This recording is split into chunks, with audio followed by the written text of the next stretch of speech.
all of those voting rights protections could be easily wiped out with a simple majority vote. Yeah, right. And you could have a nationwide ban on mail-in voting. You could have requirements for voter ID at every level of government for every election throughout the country. So the thing to remember, and I know this can be really hard to do when we're feeling really worried about what's coming right in front of us, is to think a couple years down the road on what it looks like if you remove this tool, this protection for the minority. What happens when you're the minority and that tool is no longer there to protect your rights? I'm sure you are. I'm sure you are, as you hug Mitch McConnell.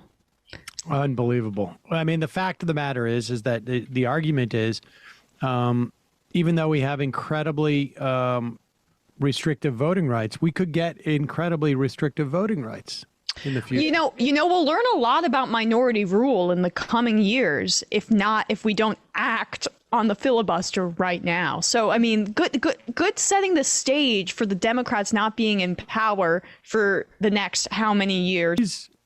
She's lying. And I mean, it's obvious. A few years later, the government is under assault.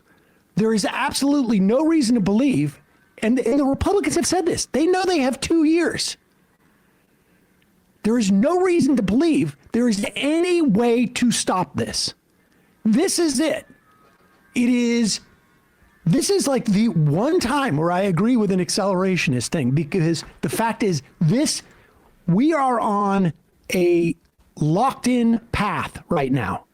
And it's going to exist over the 2 years. Yeah. And so we either have it happen now in a way in which it is where the Republicans will have to put the brakes on. But it's not accelerationism. It's like the motivation behind a strike. Like if you get a contract where the terms are dog crap, at some point you do have to strike. And that's what this government shutdown would be. Good. Boy, oh boy, oh boy, oh boy, oh boy. So we got to talk about the hypocrisy of the Democrats, because there seems to be some infighting, okay? Some exposing going on here, right? When it comes to their hypocrisy by a former Democrat, Kyrsten Sinema, who used to be a senator for Arizona, okay? And she's now a professor at ASU. And if you guys recall, Kyrsten Sinema was basically ran out of the Democrat Party due to the fact that she, along with Joe Manchin, stood in the way of Biden's agenda being more radical than it ended up being. Okay, I mean, his agenda was radical as hell, but it would have been more radical if it had not been for Kyrsten Sinema and Joe Manchin, okay? Because at one point, the Democrats were ready to abolish the filibuster, okay? They got tired of Mitch McConnell spamming the filibuster, and they said, you know what? We want to get rid of the filibuster. However, Kyrsten Sinema and Joe Manchin refused to vote to abolish it, and they warned the Democrats that, hey, you don't really want to get rid of the filibuster, because if you get rid of the filibuster, you're going to regret getting rid of it when you're not in power, okay? When you are out of power, you're going to want to have the filibuster. And they basically ran her out of the party over it. And I want you guys to just recall, I hope you guys remember this, but again, they did some very weird stuff to this woman. They were following her around at airports. They were following her into bathrooms. They were protesting her everywhere that she went. They gave this woman hell for not voting to abolish the filibuster, which at the time Democrats were arguing was racist. Today, I'm making it clear, to protect our democracy, I support changing the Senate rules, whichever way they need to be changed to prevent a minority of senators from blocking action on voting rights. When it comes to protecting majority rule in America, the majority should rule in the United States Senate. I make this announcement with careful deliberation, recognizing the fundamental right to. Colleagues on the Senate side removed the filibuster to make it easier to pass legislation. Where do you stand on that? Yes, absolutely. It's important to understand the history. The filibuster wasn't part of the Constitution. This was not the brainchild of Madison or Jefferson. It was the brainchild of Calhoun. And he had the filibuster because he wanted to protect the interests of slave states. So the filibuster is a relic of the Jim Crow era. It has no moral legitimacy. It should have been removed years ago, and it certainly should be removed now. Kyrsten Sinema is full of shit. Stinking up my timeline with videos of her dumb ass talking. I can sit up here and I can list off all the historical bullshit talk points she had to uphold the Jim Crow filibuster. I could talk about the hypocrisy and how she said one thing back then and now she's saying another thing. But all that shit boiled down to the same thing. That she's full of shit. And not only are Republicans blocking it, but many of you rightfully will say, don't we hold a majority in the Senate? Well, as many of you also know, it's a razor thin one. And two U.S. Senators Joe Manchin and Senator Kyrsten Sinema, refused to make a carve out on the filibuster for H.R. 8. And what they have effectively done in refusing to act on the filibuster is to essentially guarantee that no legislation, with the exception of certain budgetary legislation and a very narrow set of procedural exemptions, but basically all major legislation no longer requires 50 votes or a majority for passage. It requires 60 votes. To continuing coverage of the voting rights fight now, and Senator Kyrsten Sinema is facing criticism for her vote against changing the filibuster. While many state Democrats are unhappy about Senator Sinema's decision not to vote yes on the filibuster, she has admirers like Governor Doug Ducey, who gave her credit Thursday for standing up for her beliefs. I want to give Senator Sinema credit for standing up and protecting a Senate rule that she believes in. But among her own party, her approval is plummeting. Her approval rating among Democrats in Arizona is 8%. So the level of frustration, it's there among voters, it's there among the organizers and volunteers who worked so many hours to get her into that position. It's there among donors. It's there among so many different groups. Many Democratic organizations, including Emily's List, a campaign group focused on electing female Democrats, warned they would withhold further campaign contributions to Sinema if she voted to keep current filibuster rules. According to OpenSecrets.org, Emily's List is the biggest single contributor to Senator Sinema's campaign, with over $400,000 donated from 2015 to 2020. Following Wednesday's no vote, Emily's List President LaFonza Butler said in a statement, quote, "We believe the decision by Senator Sinema is not only a blow to voting rights and our electoral system, but also to the work of all of the partners who supported her victory and her constituents who tried to communicate the importance of this bill. As a result, we will no longer be able to endorse Senator Sinema moving forward." It's important to note that Senator Sinema has voted to support those voting rights bills, but she does not support changing the filibuster rules needed to pass them. In a statement following Wednesday's vote, Sinema said, "I also maintain my long-standing opposition to separate actions that would deepen our divisions and risk repeated radical reversals in federal policy, cementing uncertainty and further eroding confidence in our government." Yeah, so you see that, you heard that, okay? Kyrsten Sinema received a whole lot of backlash for supporting the Jim Crow filibuster because she was warning that, hey, if we get rid of the filibuster, you're not going to like what that leads to in the future, okay? Because in the future, you're probably going to want it when you lose, right? That's essentially where her argument was, okay? And Democrats like AOC, they were super upset about this, right? Super upset about this. And basically, AOC called for Kyrsten Sinema to be primary. Do you agree with Bernie Sanders that now may be the time for Senator Kyrsten Sinema, who blocked voting rights from passing last week, to face a primary challenge in Arizona come 2024? Well, Mehdi, as you mentioned, that race is in 2024, and that means Kyrsten Sinema's about 4 years into her 6-year term. I don't believe she's really given a compelling case as to why she should be renominated as the Democratic nominee for United States Senate in Arizona. She has proven herself an obstacle to the right to vote in the United States. She is not an ally on civil rights. It is becoming a precipice and rather contributing to the threat that we have in stabilizing our democracy. She is not standing up to corporate interest. In fact, she is a profound ally to them. And I believe that, she is not doing what voters in Arizona sent her to do. So if a Ruben Gallego challenged her in a primary or someone else, you would potentially consider supporting a primary challenger? I mean, if it came down to someone like Ruben Gallego and Kyrsten Sinema, I think that would be the easiest decision I would ever have to make. There is no comparison. This is a state that deserves to be represented by a strong Democrat that is allied with working families and understands that we need to protect the rights of the marginalized, that understands that now is not the moment to stick up for corporations, but rather it's time to stand up for working people. And we need someone that has more allegiance to the actual people of this country than special interests. Right? Basically, she was like, yeah, I'll support her opponent. And that's exactly what AOC ended up doing.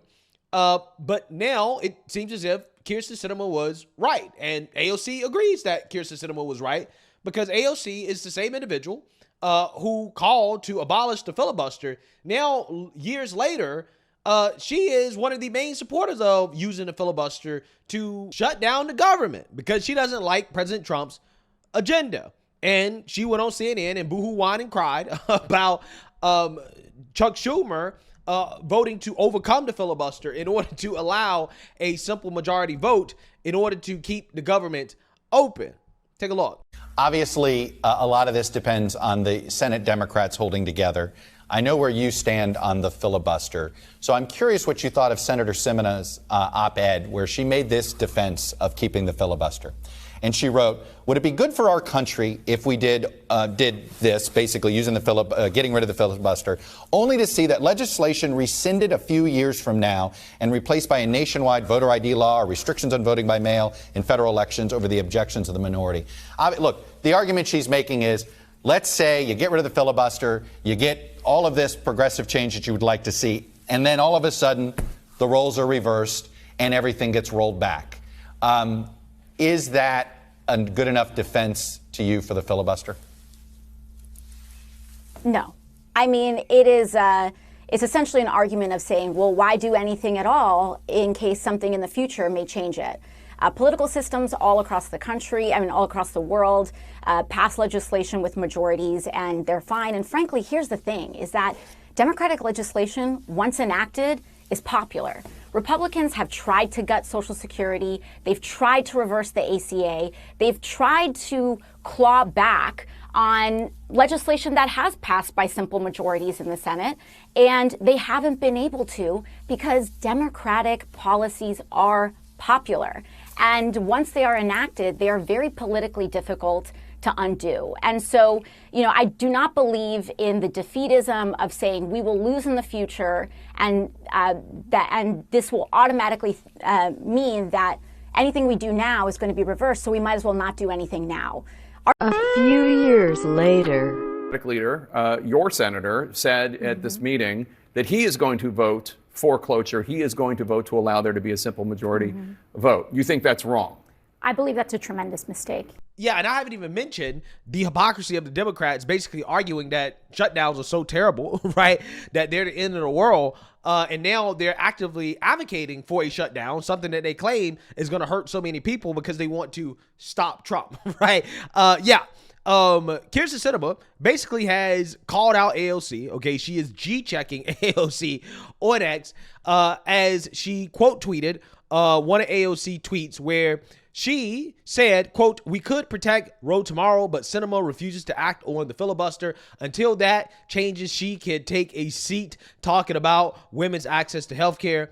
Hold everyone contributing to this disaster accountable, GOP and Dem obstructionists included. She should be primary. Yeah, so again, when Kyrsten Sinema was obstructing Biden's radical agenda, she was an obstructionist, okay? She was somebody that should be primary. She should be removed, okay? Because, hey, you got to get rid of the filibuster, right?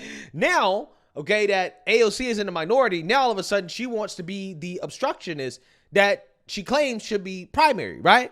And Kyrsten Sinema is saying change of heart on the filibuster, I see. So she's basically calling out AOC on her hypocrisy. And AOC, who was triggered by this, says still no. In fact, the same Dems who argue to keep the filibuster for when we need it do not, in fact, use it when we need it. It's only used to block Dem policies, never to block harmful GOP ones. Could have proved us wrong. Instead, they prove the point.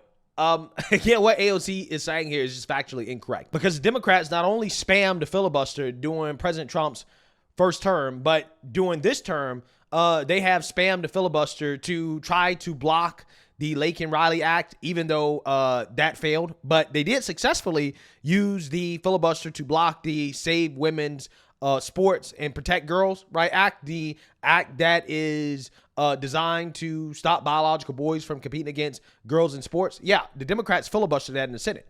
Okay, so again, what AOC is saying here is, again, it's just factually incorrect. We all know that AOC is pro biological boys competing against biological girls in sports, and the Senate Democrats used the filibuster to block the GOP from doing something that AOC didn't want, right? So again, she's just like a hypocrite, right? Just a giant hypocrite. She gets called out on it, and she doesn't want to admit that she is a hypocrite. Kyrsten Sinema goes even harder. She says literally 0 Senate Democrats support the filibuster. 38 voted to filibuster the continuing resolution yesterday. 8 who previously voted to eliminate the filibuster did not filibuster. 1 who previously campaigned against the filibuster did not filibuster. So then she turns it up another level on AOC by dropping a spreadsheet, right? A spreadsheet of the Democrats, all of them, who voted to either abolish the filibuster or campaign to abolish the filibuster, and then turn around and filibuster the continuing resolution. Yeah, all of these Democrats are hypocrites, right?